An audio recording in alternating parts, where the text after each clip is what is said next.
touch on the presentation last week for a few minutes, okay? First of all, I think that everybody seemed to get a lot out of it.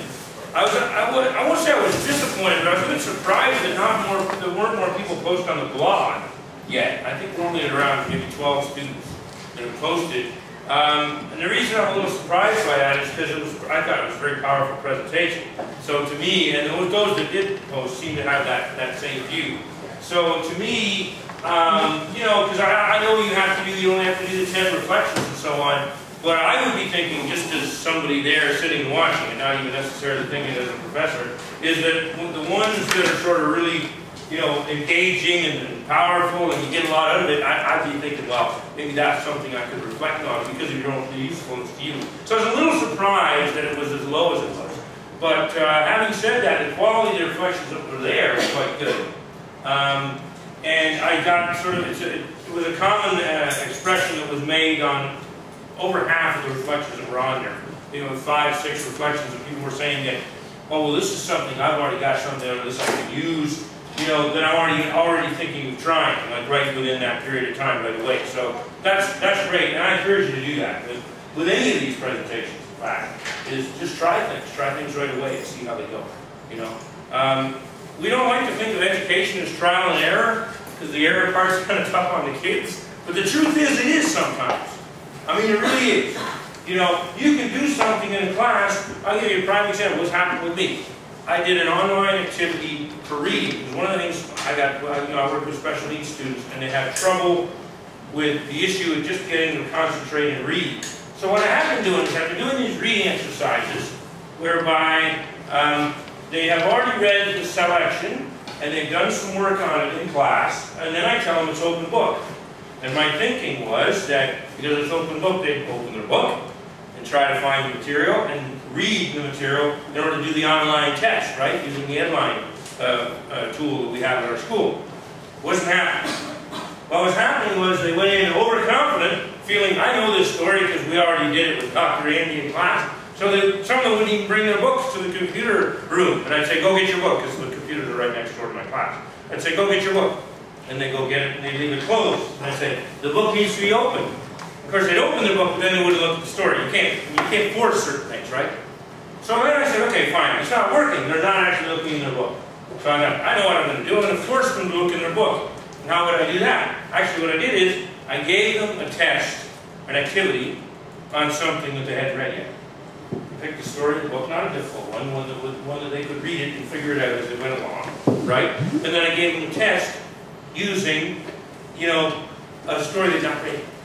Well, now, you know, and I said, by the way, you guys, because some of them still didn't bring the books into the room. And I said, guys, you haven't read this. Now, you might be all be really smart, but there's no way you're going to be able to test out successfully on something that you haven't read without opening your book and looking at it. And they started to look at the questions. They still don't believe it. They look at the questions. Sir, we haven't read this. Right. Oh, guess we need to look at the book. But you know, it's interesting because they all did it, and the lowest grade on that was 83%. And these are kids that hate reading, that don't want to, but they were reading and they were engaged. And what I thought was, I was talking to some other people about it after, and I said, well, here's what happens. These guys are very distractible. You know, some of my kids have what we call, you know, I told you before, I got kids with ADHD, for example. Attention deficit, hyperactivity disorder. The attention deficit means they can't focus on anything. That's number one. And then hyperactivity disorder is like jumping all over the place, right? So you got these two challenges. Well, see, here's what happens.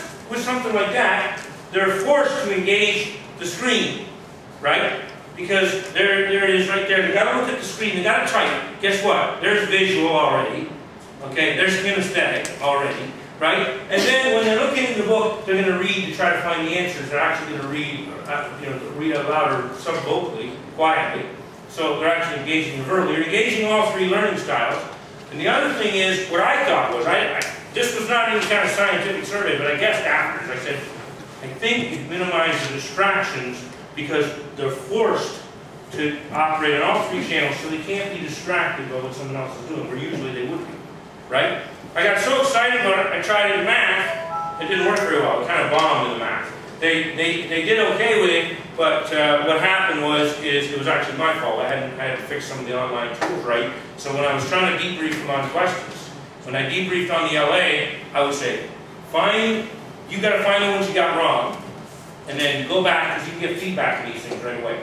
And it tells you what you got wrong. So you got to find it in the book and tell me where the right answer is. Right? So they're all doing it in your individual, so you can put up your hand. So if Gina's ready, she puts up her hand. I go look at Gina's while the others are still working, right? Okay, and then Men's ready, she puts up her hand. I go look at Men's, right? Camille's ready like that, right? So this is what you're doing.